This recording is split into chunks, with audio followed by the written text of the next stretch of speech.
La création d'un devis peut se faire de deux façons différentes.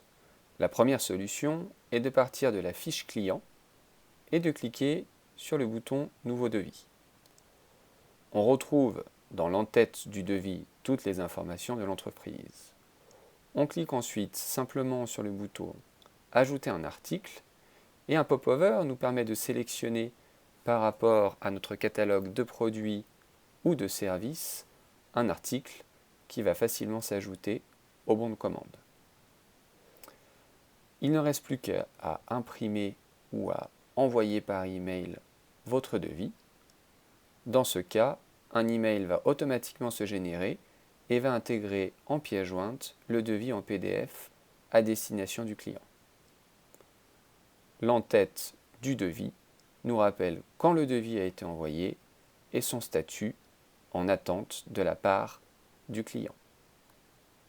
La deuxième solution pour créer un devis est de se rendre simplement dans le module Finance, puis de cliquer sur Nouvel enregistrement.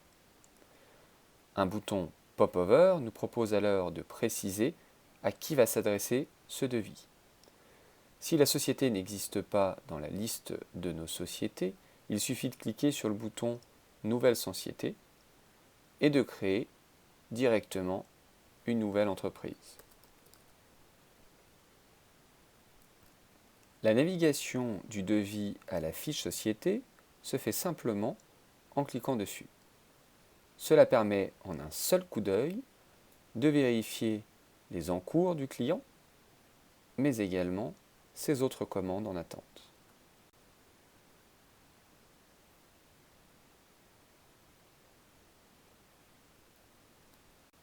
Lorsque le client vous valide sa commande, vous pouvez simplement l'ouvrir, puis changer son statut en cliquant sur le bouton « Définir le statut du devis ».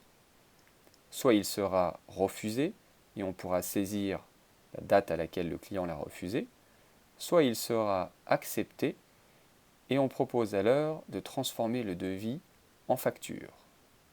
Un message va demander à quelle date on souhaite émettre cette facture.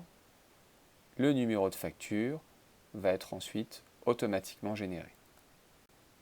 Pour visualiser l'ensemble de votre activité, vous pouvez activer le mode liste du module Finance. Des sous-totaux permettent de suivre votre activité en fonction des devis refusés en cours ou des factures payées ou en souffrance. Un menu vous permet de filtrer en affichant tous les devis ou encore toutes les factures ou tous les devis en attente par exemple.